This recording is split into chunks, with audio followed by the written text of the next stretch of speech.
All right, we're here with A&M Commerce after the 23-16 win over Tarleton. In the middle, we have head coach David Bailiff on the left, quarterback Miklos Smalls on the right, linebacker Terrell Collins.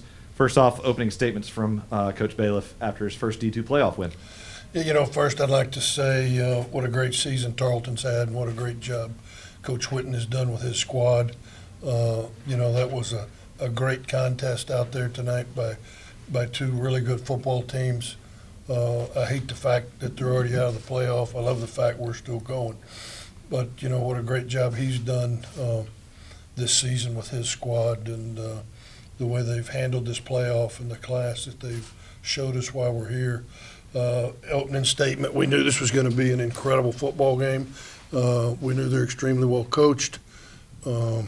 We knew how dynamic they've been offensively, how good they've been defensively. If you look at the end of the year, we were right there in the stat books, right there together, 1 and 2. I think we're averaging one more touchdown than us a game. And we knew we had to get an edge in special teams. We thought we could get the edge there. You also know when you have number 2 at your quarterback, great things can happen. As he's going, you saw us today, we rolled his shoulders as much as we could. We decided where we are in this season, we're going to let him throw it and run it, and he's also very good when he creates with his feet and his arm. On defense, we've played extremely good. Every week, I think, defensively, we've gotten better.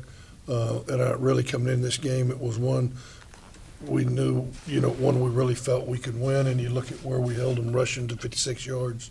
This is their lowest output of the year. I understand their running backs out, but we got 3 out. So, it's that part of the season. But extremely proud of these young men and look forward to, getting back. We're going to enjoy this one on the bus ride home and getting back and going to work on the Colorado School of the Mines. Before we talk about the two gentlemen here with us, two guys I want to talk about. Cater Kohu in the return game, averaged 18 yards per punt return, filling in for Ramsey. And Jake Viquez going 3 of 4 on field goals, which is very important in a 7-point game with a long of 46. Great job by both those guys. Yeah, what's amazing, Dominique Ramsey is our All-American punt and kick returner. He didn't play today, but we always felt like with Cater, he's an all-conference kick returner. He's really special with his skills as a return man. He was a little scary at times where we were hollering to get away from it. He'd pluck it and take off. And fortunately, those are, he had a good grip on all of those. Jake has just been Mr. Consistent all year. And that was one where he's taken over for an All-American last year. And, he's one that continues to improve his distance and personal best. I thought, he did a great job on special teams. Wind was a little factor out there today, too. It was blowing across that stadium pretty good. Miklo, you had a great performance out there. And the first time you guys came here earlier this year, a couple of turnovers, and it really wasn't necessarily your best game. Is there anything you learned from that helped you coming into this week? Without a doubt. Watching film, being with the coaches, hearing what they teach us, seeing the corrections that you do wrong and or what you can do right, you have another perspective, an addition of what you can do better when you're playing them the second time. So the fact that we got to play them early in the playoffs, I think was good. But you can just add on and learn from what you already did wrong and then just correct it. In your offensive line, being protected pretty well for the most part today. Talk about how big they were for you. I absolutely love them, all 5 of them, and if anyone else goes down, I love the next person. I believe they held their own. The first time we played them, they got in the backfield more than I would have liked, more than we would have liked this game. I believe they held their own, and I believe we won that battle, as the scoreboard shows. And Terrell defensively was outstanding, stopping the run, and I know that was a focus, but the defensive line really was putting a lot of pressure, kind of helping you guys as a linebacker. Yes, sir. Yes, sir. Talk about the play of the defensive line. It's no surprise. We had a great week of practice, man, and we was very confident in our game plan. Very confident. And, we just feeding off each other's energy. Talk about your focus coming in. I mean, you led the team tackles. You had a couple of big sacks, a few pass breakups. You really were all over the field. Yes, sir. Yes, sir. I'm just all about being relentless. All about being relentless, man. And, throughout the week, we definitely preached on that. What was your motivation coming into this week outside of, wanting to try to get that playoff win after the earlier loss? My motivation, man, is just to do my best to lead this team. Do my best to be the leader that I can be. I would like to add, too, the first time we played them, we only rushed for 62 yards. And I think tonight we rushed for over 200 yards. So that had been a point of emphasis on how we were going to attack them and also to let him handle the running game, have some design quarterback runs.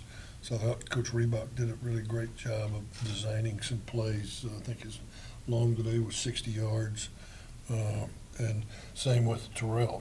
Last time we were here, we gave up 35 points. This time we gave up 16. I mean, Coach Adibi and the staff and the way these young men have tried to execute, I applaud the staff, applaud these young men because they have a drive about them.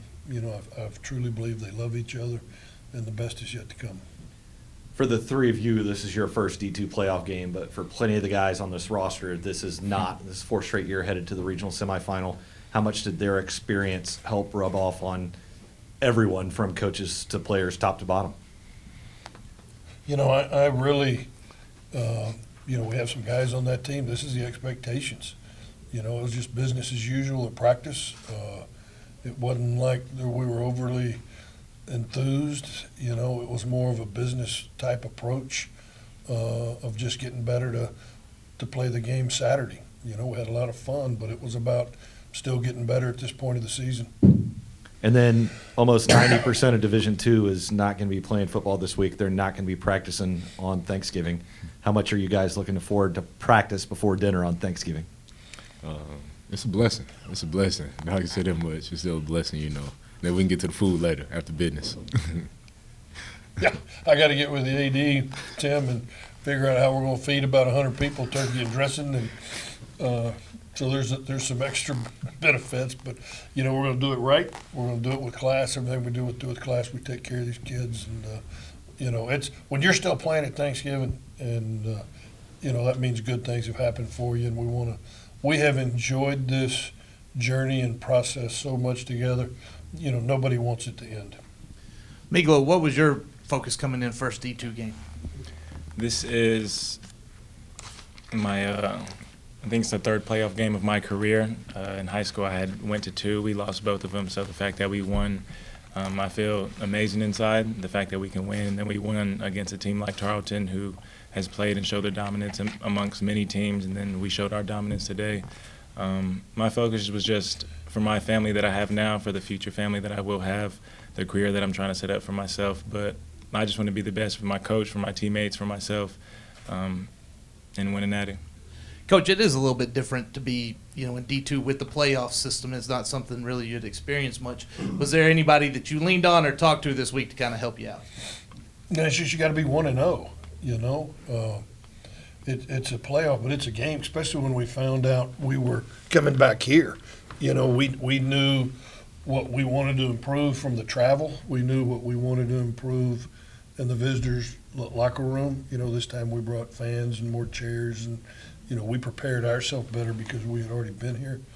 I was the head coach at Texas State too, where we went into the playoffs there. So I have been in the playoffs before. And you approach it; it's a business-like game by game approach. They've set high goals, but all we've talked about is being 1-0.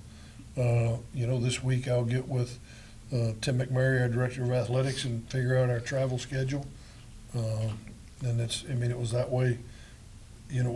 We did it months in advance in the season, and now we're going to sit down Monday and get all this figured out, or tomorrow. Not quite sure. That's new to me.